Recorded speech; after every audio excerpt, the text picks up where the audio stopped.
La TVT au cœur de l'information.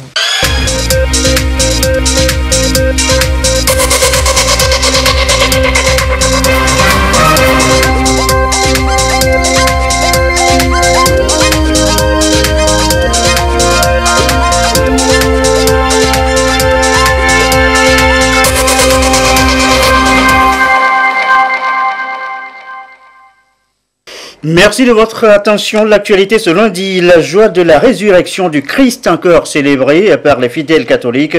La ferveur toujours manifeste lors des messes du lundi de Pâques. Ils étaient encore nombreux dans les églises à renouveler leur foi en Christ. Certains jusque, vous le verrez au mariage. Et ce sera tout à l'heure dans cette édition. Tout ce qui est jeté n'est pas déchet pour elle. Une ONG de la place fait de la transformation du déchet à la matière première. Le processus à découvrir ce soir dans cette unité de transformation dans cette édition. À 81 ans, elle s'en est allée, femme combattante, tout aussi engagée comme controversée. Winnie Mandela est morte ce lundi, emportée par une maladie. L'ex-épouse de Nelson Mandela a été saluée par le président Ramaphosa à l'annonce de son décès. Et puis, nous irons ce soir à l'exposition. Ce soir, une expo vente pour contribuer à la construction d'un bloc opératoire en faveur des enfants handicapés. L'association Nora parraine l'initiative. Voilà, madame, monsieur le sommaire. Bienvenue aux 20h. La joie de la résurrection du Christ est manifestée donc encore aujourd'hui, en ce lundi de Pâques, pour les chrétiens, les fidèles chrétiens catholiques. Ils étaient encore nombreux ce matin à renouveler leur vie de chrétiens. Un renouvellement jusqu'au mariage. Vous allez le voir pour certains. Image de la célébration ici à la cathédrale de Lomé. Le récit de Yasmine Kodia.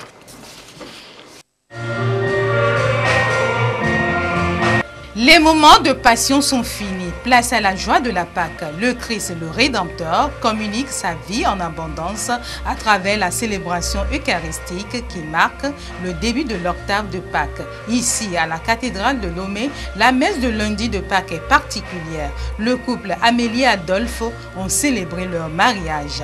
Le sacrement de mariage, selon le Père célébrant, est un mystère d'amour avec Dieu. Ces nouveaux époux sont désormais sanctifiés et comblés de nombreuses grâces. La Pâque, c'est un renouvellement de tout notre être, c'est un renouvellement de notre vie et c'est un lieu de pardon de tout ce qui a été fait, on a été pardonné. Jésus est ressuscité et est devenu un homme nouveau. Nous aussi, nous sommes devenus nouveaux par la passion du Christ et nous sommes morts avec lui, nous sommes ressuscités avec lui. Donc c'est une grande joie pour moi aujourd'hui d'être là et de fêter et de faire encore mon mariage, qu'on célébrait par tous les prêtres de la cathédrale. C'est une joie immense. À travers l'évangile de Jésus-Christ, selon Saint Matthieu au chapitre 28, versets 8 à 15, le Christ est encore révélé aux femmes de Galilée. La Galilée ont-ils relevé les pères concélébrants. C'est le tabernacle où le Christ attend toute la communauté chrétienne pour leur communiquer son amour, sa miséricorde et sa grâce. Ils ont exhorté l'assemblée à toujours aller à la rencontre du Christ pour proclamer sa bonne nouvelle au quotidien. Le Christ, c'est l'homme de la Pâque par excellence, celui qui nous fait passer de la mort à la vie, de ce monde éphémère au monde éternel. Et donc c'est un mystère central de notre foi. Si le Christ n'est pas ressuscité, vaine alors est notre foi. L'Église, mère éducatrice, nous donne 8 jours pour bien célébrer ce mystère-là. Donc le lundi de Pâques prolonge le dimanche de Pâques. Nous avons encore 7 semaines pour vivre ce mystère important de notre foi. Ce matin, c'est le sacrement de mariage que nous y avons célébré. En vue d'une joie totale de la résurrection du Christ Sauveur, les fidèles de la cathédrale se sont consacrés à la Vierge Marie et ont adoré, loué et magnifié Dieu. La messe a été animée par la chorale Saint-Grégoire de la dite paroisse. La première session ordinaire de l'année pour l'Assemblée nationale s'ouvre demain, mardi 3 avril, à 9h au Palais des Congrès de Lomé, siège de l'Assemblée nationale. Et par conséquent, le président de l'Assemblée nationale convie donc les honorables députés à ce rendez-vous, et ce conformément à l'article 55 de la Constitution. Le Fonds de solidarité africain, désormais au service de la promotion des entreprises. C'est la grande annonce du 18e conseil d'administration. Les travaux viennent de s'achever à Lomé. Carmen Maggi, à Cap. Au 31 décembre 2017, le montant total des interventions du Fonds de garantie des financements se situe à plus de 378 milliards de francs CFA. Un montant qui a permis de mobiliser des ressources de l'ordre de 761 milliards. La 18e session du conseil d'administration du FSA à Lomé a évoqué des défis auxquels font face ces pays membres sur le plan économique et la mise en place de stratégies destinées à faciliter le financement des projets d'investissement. Le FSA a décaissé au profit de ses États membres en allègement des intérêts dus au titre de leurs prêts auprès des bailleurs une somme de plus de 14 milliards de francs CFA qui a contribué à mobiliser des financements de l'ordre de 287 milliards. Quant au refinancement pour l'allongement de la durée de vie des prêts, le FSA a procédé à des décaissements à hauteur de 5 milliards de francs CFA permettant d'appuyer les entreprises privées pour faire face à leurs échéances de remboursement d'emprunts et éviter ainsi des défauts de paiement. Ces décaissements ont permis de garder des crédits sains pour un montant d'environ 30 milliards de francs CFA. Au Togo, les garanties accordées par le Fonds de solidarité africain aux entreprises s'évaluent à près de 38 milliards de francs CFA. Ces multiples interventions ont permis de renforcer et de diversifier l'économie nationale. Le Fonds de solidarité africain a la capacité financière d'honorer ses engagements qu'il aura souscrits à travers les conventions. C'est dire que si le Fonds de solidarité africain garantit un projet ou une opération en cas de défaut du bénéficiaire final, le Fonds de solidarité africain a la trésorerie nécessaire pour réparer le préjudice ainsi causé à l'institution qui a apporté le crédit en première ligne.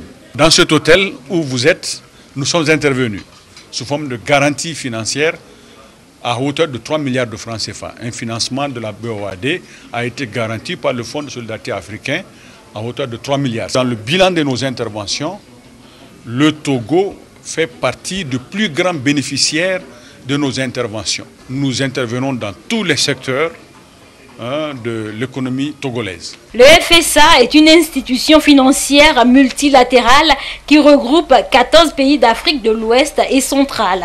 Il a pour mission de participer au développement économique de ses États membres grâce à une facilitation des financements de projets d'investissement. Au-delà de sa mission de garantie financière, le Fonds de solidarité africain intervient par le refinancement et la bonification de taux d'intérêt. Par ailleurs, la qualité de son management ainsi que sa capacité financière lui ont valu une notation AA+, perspective stable de la part de l'agence Ouara. Je vous l'annonçais en titre tout à l'heure, du déchet à la matière première, focus sur une unité de recyclage, l'ONG Sciences et Technologies africaines pour un développement durable. Elle fait dans la valorisation des déchets convertis en matière première. L'un de ses plus gros clients, eh bien, c'est le Ghana. La transformation en d'autres produits se fait sur place. Voyons le processus dans ce reportage de Elie Akbanyandao et Nathalie Panengi.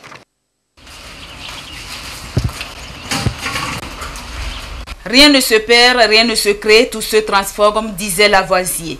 L'ONG Sciences et Technologies africaines pour un développement durable l'a si bien compris et s'est engagée dans la transformation des déchets ménagers depuis 2013. Nous sommes ici sur le site d'Aveno à Lomé où les objets en plastique, ferraille et en aluminium collectés dans les quartiers de Lomé sont recyclés. Les déchets arrivent sur le site. Je suis en processus de pesage pour voir si ce qu'on nous a apporté, ce qu'on m'a donné comme bordereau, est-ce que les quantités sont équivalentes.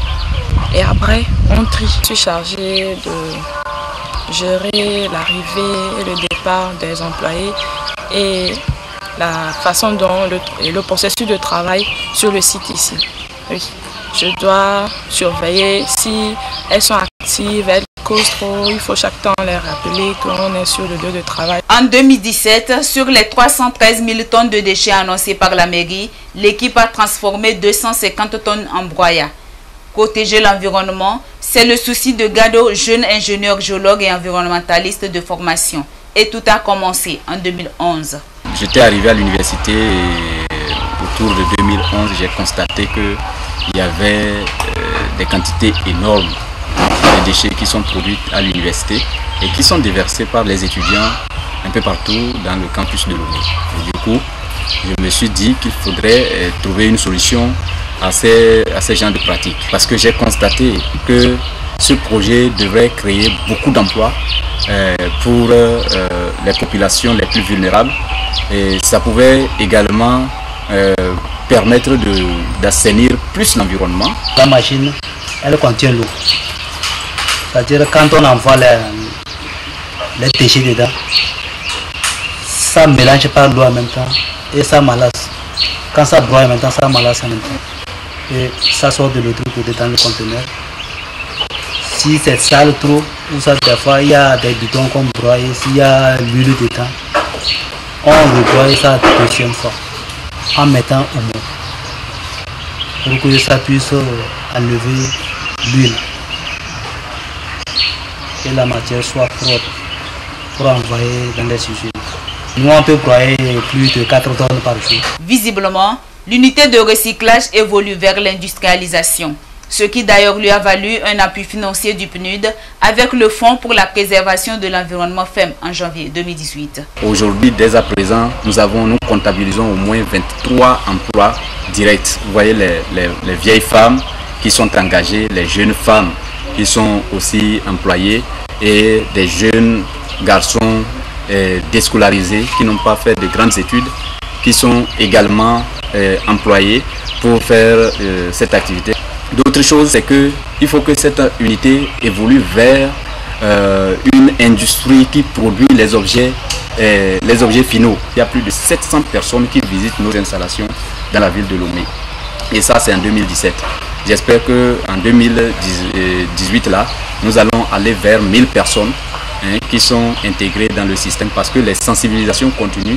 Nous faisons chaque fois des sensibilisations, on descend sur le terrain, on va dans les ménages et puis on les informe sur les types de matières que nous récupérons. Ces broyats obtenus sont enfin acheminés vers le Ghana où ils sont utilisés pour la fabrication d'autres objets ménagers de même nature.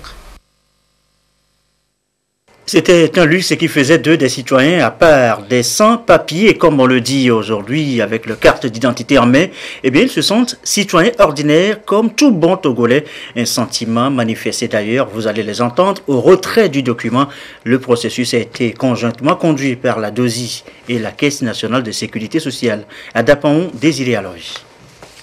Des acteurs du secteur informel rentrant en possession de leur carte nationale d'identité. D'autres sont des travailleurs assujettis au régime de sécurité sociale. Résultat des opérations foraines de la DOSI, délégation à l'organisation du secteur informel de la Caisse nationale de sécurité sociale, CNSS, avec l'appui de la DGDN. Des documents de base pour faciliter leur opération. Aux uns et aux autres les implications qui sont d'avoir vraiment une carte d'identité nationale. Ça veut dire que ça nous appelle à plus de responsabilité, à plus de citoyenneté, à avoir des comportements de paix, pour que ensemble dans la cohésion sociale on puisse construire notre région et notre pays. La DOSI et la CNSS matérialisent le plan d'action sociale du chef de l'État, permettre aux jeunes et aux femmes du secteur informel d'entreprendre et aux retraités de la caisse de jouir de certains avantages. À voyager, à prendre ma pension et donc je suis toujours un Togolais. Je remercie beaucoup la Caisse nationale de sécurité sociale, la DOSI et le gouvernement. Content d'avoir reçu la carte. Ça peut m'aider à voyager, aller payer les choses pour la couture. Je suis couturière et à aller faire les opérations dans les banques. 1970 demandes au niveau du secteur informel et les retraités ainsi que les veuves relevant de la Caisse nationale de sécurité sociale ont été satisfaits des services qui leur permettent de mener aisément leur activité. 20h15, l'actualité à l'étranger dominée en Afrique du Sud par la mort ce lundi de Winnie Mandela, l'ex-épouse de Nelson Mandela. Elle s'est éteinte aujourd'hui donc à l'âge de 81 ans des suites d'une maladie. Winnie Mandela était tout aussi engagée que controversée. Winnie Mandela est décédée lundi à l'âge de 81 ans des suites d'une longue maladie. Son porte-parole a salué sa mémoire en rappelant qu'elle était l'une des plus grandes icônes de la lutte contre l'apartheid et qu'elle a sacrifié sa vie pour la liberté de l'Afrique du Sud. Winnie Madikizela Mandela a épousé Nelson Mandela en 1956. Pendant les 27 années d'emprisonnement de son mari, elle sera l'une des égéries de la lutte contre le régime ségrégationniste. Celle qui était surnommée la mère de la nation était aussi une figure controversée. Certains lui reprocheront notamment de tenir un discours violent et d'avoir professé des accusations de meurtre contre ses gardes du corps.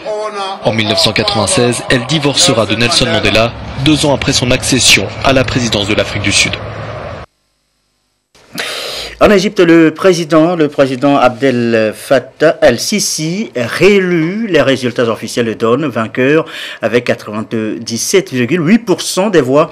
Le président Sisi rempile pour un second mandat. Le taux de participation a été de 41,5%. Kim Jong-un, hors de son pays pour la première fois depuis son arrivée au pouvoir en Corée du Nord, visite en Chine où il a été reçu par son homologue chinois, signe d'un rapprochement entre les deux alliés historiques avant le sommet prévu entre le dirigeant nord-coréen et l'américain Donald Trump. Augustin Kossi. Pour la première fois depuis son accession au pouvoir en 2011, Kim Jong-un sort des frontières de son pays et rencontre un chef d'État étranger, Xi Jinping.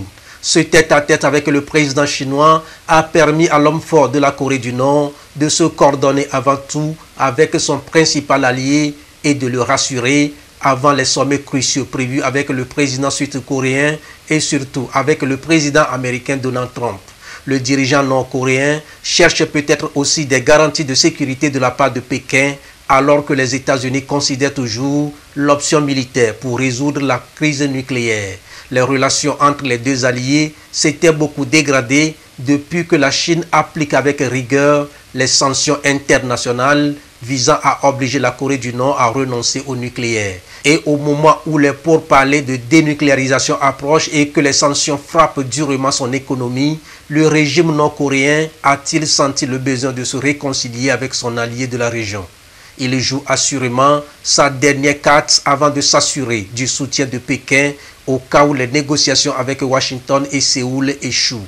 Si celui qui avait menacé d'attaquer les États-Unis se dit prêt aujourd'hui à dialoguer avec les Américains et à tenir un sommet entre les deux pays, les discussions sur la dénucléarisation de la péninsule coréenne s'annoncent de plus en plus difficiles. Des discussions qui ont commencé déjà sur les frontières ce 29 mars. Le but est de préparer le premier sommet depuis 11 ans et qui doit avoir lieu le 27 avril prochain entre les deux dirigeants sud-coréens et nord-coréens.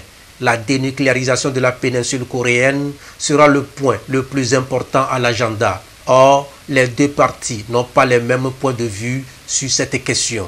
Quand Kim Jong-un parle de la dénucléarisation de la péninsule, cela sous-entend en réalité que la Corée du Sud et le Japon ne doivent plus être protégés par le parapluie nucléaire américain et que les troupes américaines doivent se retirer de Corée.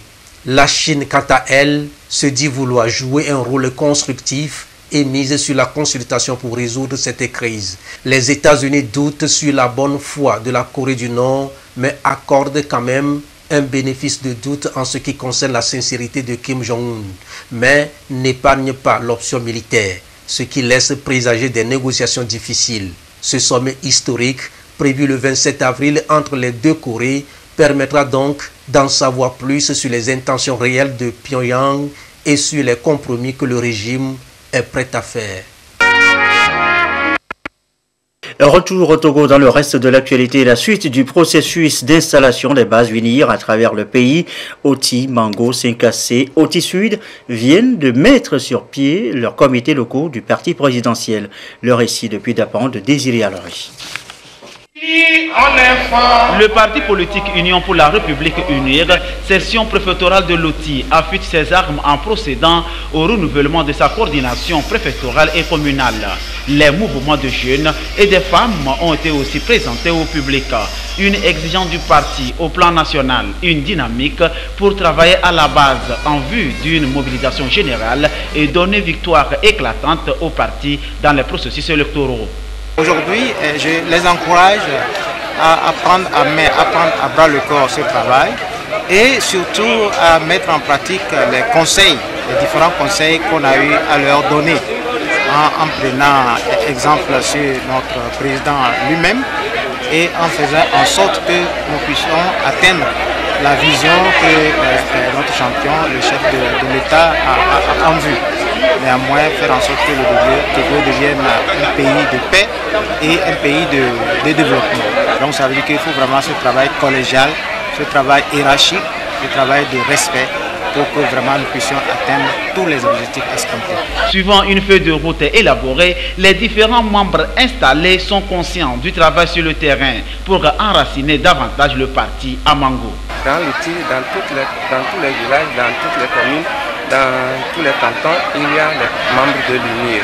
Donc nous allons travailler en synergie avec ces membres qui seront mobilisés avec ceux qui sont dans le village pour que nous puissions avoir la confiance de nos électeurs. Et la confiance qu'ils nous ont placée, je pense la gagner avec mes collaborateurs, avec ceux-là avec qui nous sommes dans le village.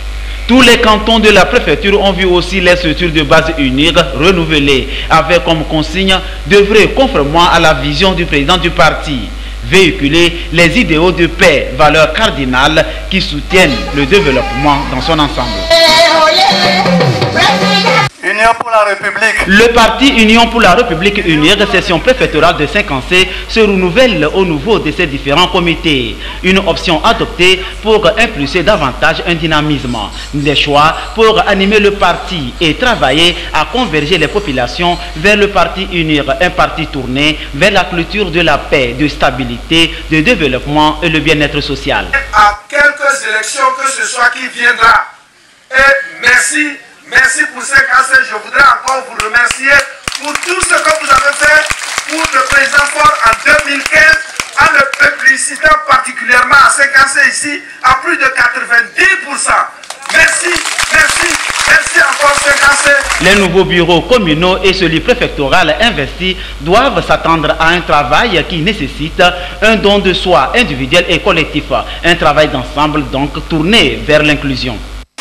La seule chose que Tout comme dans les autres préfectures, le parti politique Union pour la République se renouvelle au niveau de ses organes de coordination. Les comités cantonaux, communaux et celui préfectoral, élus et installés officiellement dans la préfecture de Lotus Sud, ont pour mission de travailler à la base afin de mobiliser davantage les populations autour de la politique de paix et de développement du chef de l'État, président du parti UNIR. Nous leur avons passé le message de ratisser large, d'être rassembleurs, de manière à ce que, pour les échéances à venir, le parti uni sort gagnant à tous les niveaux, et ce, dans une proportion aussi large que possible. Les cadres, dans leur diversité, se sont mobilisés pour suivre l'instruction du parti, qui est d'installer ces comités dans les différentes localités, dans les différents chefs-lieux de canton, préfectures, communes, villageois aussi. Mobilisateurs, ils doivent être de véritables artisans de paix. Il leur revient d'élaborer des stratégies dans le bon sens et conformément à la vision du parti pour le développement socio-économique du Togo. Je vais faire éclater des équipes.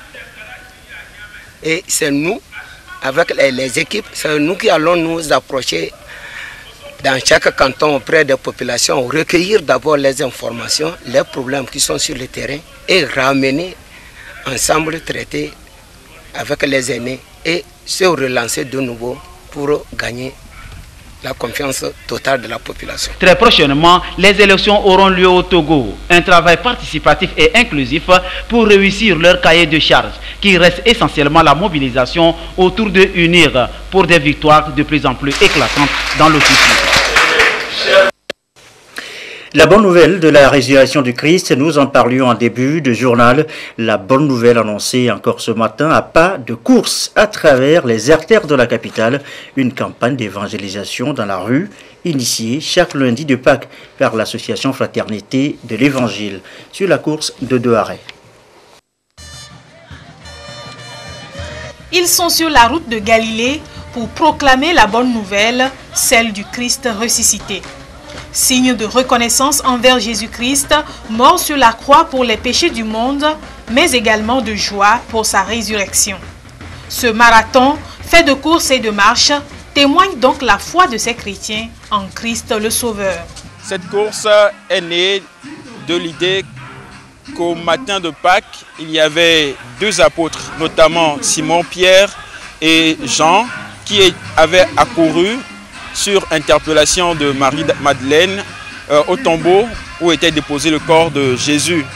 Et ayant constaté que le corps n'y était plus, Jean, qui aimait Jésus, a deviné en même temps que son Seigneur était vivant. Donc c'est cette joie de Pâques que l'association La Fraternité de l'Évangile de Anukopé est censée de propager au monde entier. De Anukopé, en passant par Kodioviakopé et Nyekonakwe, le message de résurrection a bien été accueilli par le public.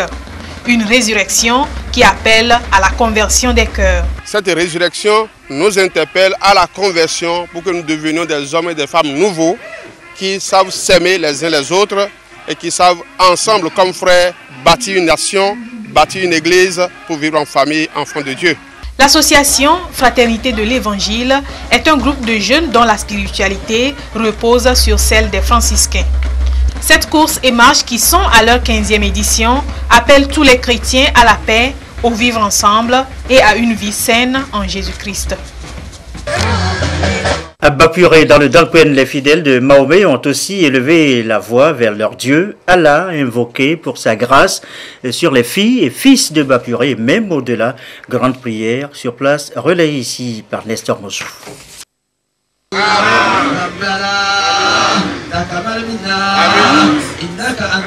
Elle est devenue un événement auquel la communauté musulmane de Bapuré attache du prix.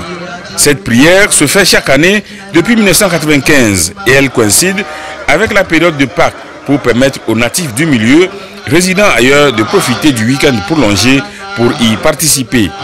Depuis 23 ans, les filles et fils de Bapuré prient Allah de leur accorder la paix et par-dessus eux à tous les Togolais et à tout le monde entier. Nous avons commencé par prier chaque année pour la paix dans le pays, dans tout le monde entier et particulièrement dans notre milieu, aux vicissitudes de toutes les idées perverses, des propositions des gens qui se révoltent ou qui s'agitent pour certaines choses. Donc nous voulons la paix. C'est pourquoi encore nous sommes venus pour prier pour la paix. Et prier encore pour nous, les musulmans de Bapuré, pour que Dieu nous pardonne, pour que Dieu exauce nos prières que nous disons tous les jours, pour que Dieu nous transcende des années futures dans la santé, le bonheur et la longévité. Cette prière marque le point culminant des retrouvailles entre natifs de Bapuré, retrouvailles qui permettent aussi de discuter de certains problèmes de la localité et des projets pour œuvrer à son développement. Allons enfin à l'exposition. Nous vous l'annoncions également en titre, une exposition vente à l'initiative de l'association Noire en partenariat avec le CHU Besançon en France. Des tableaux qui racontent le quotidien. Le bénéfice de la vente va aider à construire un bloc pour les enfants, un bloc opératoire pour les enfants handicapés. Aïcha Zebro, Viviane Sauvi avec Sandra Ziapé. Ici, dans le rôle de l'hôtel Onomo, des tableaux de 6 artistes peintres et plasticiens. Soke Edor, Véronique Foiret, David Koukoff, Barnabé Salah, Kokou Ekwagu et Malak Akouche. Dénommée Alodo, cette initiative attend accompagner l'association Nora dans son projet de construction d'un bloc opératoire chirurgical au CHU Sylvanus Olympio. Si nous voulons construire un bloc dans de bonnes conditions, on ira à 300 millions, mais déjà avec 100 millions, on peut construire un bloc et commencer à installer le matériel qu'on a déjà fait venir. Ce sont des donateurs privés, amis des familles, des chirurgiens en France qui nous aident. Nous proposons à l'hôtel Onomo une quarantaine d'œuvres afin de participer en reversant une contrepartie des ventes de nos œuvres pour l'association Noah. Pour prendre en charge les pathologies des enfants handicapés, des campagnes foraines sont ouvertes 2 fois par an, ceci depuis 2016. Et les médecins locaux sont accompagnés dans leurs tâches par ceux du CHU de Besançon de France. Tout ce qui est malformation des viscères, du tube digestif, c'est-à-dire de l'œsophage jusqu'à l'anus, et puis tout ce qui est appareil urinaire, les reins, la vessie. On est deux collègues de spécialités différentes, tous les deux chirurgiens d'enfants. Personnellement, je m'occupe de malformations orthopédiques, c'est-à-dire en fait des défauts des membres. Alors, on a jumelé en fait virtuellement le service de chirurgie infantile du CHU à Besançon et celui du CHU Tocoin à Lomé. L'hôpital a déjà participé de notre côté puisqu'on a déjà envoyé un container de matériel, du matériel simple jusqu'à du matériel très complexe. On envoie aussi du matériel chirurgical, et ce qui nous permet d'avoir des conditions qu'on espère voir s'améliorer progressivement. L'association Nora, à travers ce projet humanitaire, veut alors permettre au département pédiatrique du CHU Sylvanus Olympio d'offrir des soins de qualité aux enfants handicapés au Togo. Pour réaliser des recettes, ces tableaux sont en vente du 29 mars au 30 avril prochain. Merci à vous qui nous suivez ce soir dans le tournée d'habitude, toujours fidèlement. Très belle soirée à vous.